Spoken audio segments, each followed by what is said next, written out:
The Trijicon SRO is one of our preferred optics here at T.REX Arms.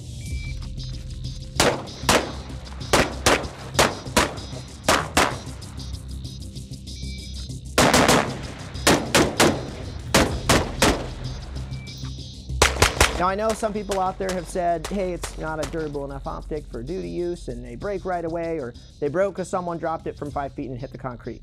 Well, the reality is I've been shooting with this one for over a year now on this particular Glock 17, and I do shoot a lot of different guns, so I can't put all my time into this, but I've shot around 10,000 rounds with this optic on this pistol.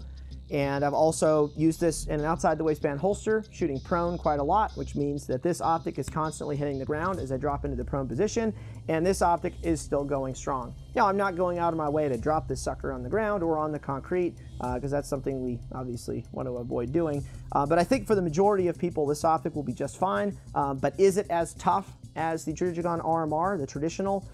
Probably not, or maybe something like an aim point. But as far as what this optic does, I do think it's an awesome offering that Trijicon has begun selling. The main difference with the SRO, specifically compared to the RMR, is you now have a circular field of view. You don't have the small square that the RMR has, although it is, it's fine. With training, it's not really a problem. But what this allows is, as you are shooting, typically speaking, and this will depend some on caliber and technique of the shooter and all that good stuff, but you'll be able to watch your dot rise and fall a little bit more effectively than the small square of the RMR, where normally the dot, as soon as you fire one shot, disappears outside of the window, and then it returns as the gun starts returning to battery. Whereas on this guy right here, typically speaking, with this Glock 17 that I have, I can see the dot the entire time rise and fall, which makes it a little bit easier. Shooting fast, it's not going to matter too much, but it does make it a little bit easier compared to the RMR.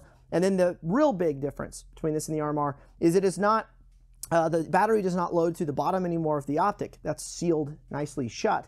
It is going to be top loaded right here. So using a flathead screwdriver, I can go in there, I can remove the optic, I can change it out. And what that means is I don't have to constantly re-zero this optic, whether it's on my offset mount, my ACOG, or on my handgun. I can simply change out the battery whenever it starts to dim and or die. And that's a huge benefit of the SRO over the RMR. So let's talk about mounting the SRO to a pistol. So it uses standard RMR footprint. So, if you're using an MOS or you've sent your slide off, previously to get milled for an RMR and now you want to upgrade, or maybe you want to change your gun or whatever, or you go buy an aftermarket slide that was made for an RMR, that will take an SRO. So it has the two bosses in the front, just like the RMR has. And if you have a slide that also features little bosses to index on, that will work just fine. So I'm going to drop the optic on here. This is a ZEV duty slide, so it was already cut for an RMR. Sits very nicely, fits very nicely in there.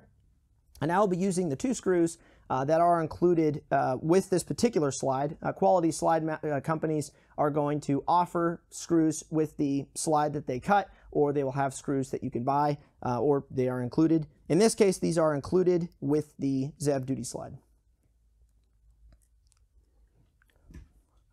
So we're going to use a Torx wrench, Torx Allen key to put these on. And then what we're going to do is we're going to do hand tight plus a little extra.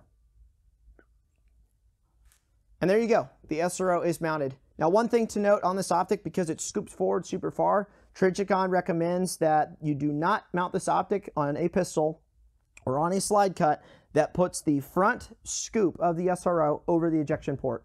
You'll have all sorts of malfunction problems. You'll potentially have some issues with the optic. So just ensure that the scooped, window of the SRO itself is sitting behind the ejection port. And as you can see on this Glock, it's getting pretty close, but it's not going to affect the reliability of this particular pistol. But with that said, this is another con that you do have to take into account with the SRO. Because the window does sit further forward, closer to the ejection port, you will have more carbon buildup on the SRO itself. And what I recommend, if you don't watch this, it'll start to kind of bake into the glass. But you routinely wipe the carbon off that starts to accumulate on the glass itself, or you're going to start developing this sort of thick film around the edge. I have a little bit on this one that I've been shooting for a while. I've been trying to keep it, cleaned off nicely, but sometimes you forget and then it starts to build up. On the RMR, there's not as much of an issue because the window sits further back, so you don't really have that much carbon buildup. But it is something to take into consideration with this particular optic. The SRO is styled off of the RM06 and RM09 models, which means it is adjustable. It's not running fiber optics and crazy stuff.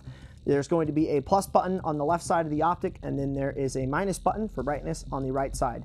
If you tap both at the same time, you get the auto feature, which I don't really recommend. It is something you can play with, but basically what that does is it takes the light in your surrounding area and it attempts, at least, to dim the optic to a usable brightness in that area.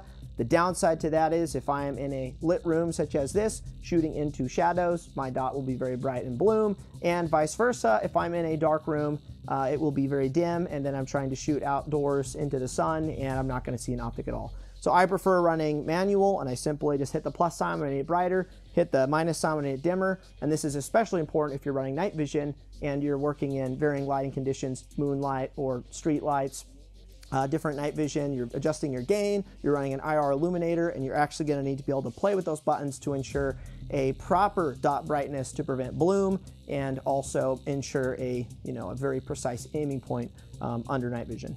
When you purchase an SRO, what's included is this nice little box, the optic itself.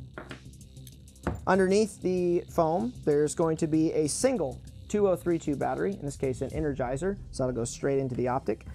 And then you get this bag of very long screws. These are typically found on the ACOG RMR mount package when you get that.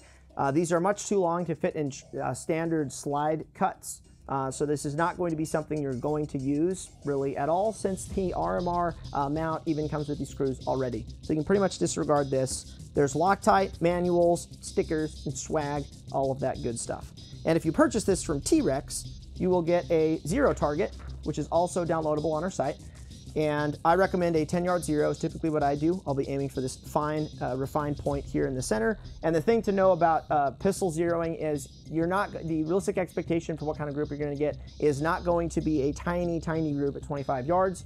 If you do a 25-yard zero or a 25-yard confirmation into the big square right here, it's basically going to fill this square. What you don't want when you zero a handgun is your group, way off to the left or way off to the right. You want to get your windage figured out, but the elevation side is not going to matter quite as much, especially since you're really shooting the pistol 50 yards and in. You're probably not going much further beyond that. So try to have your group as consistent as possible, but you're not going to have a tiny little group like you might have with a rifle. So just have some realistic expectations on that based on your capability of shooting a handgun and based on the marksmanship of that handgun itself. If you're wanting to mount the SRO to an offset mount, it is a great option. Although if you're banging your rifle all over the place, you might want an optic that's a little bit tougher, something like an RMR or even something like a T1 or T2.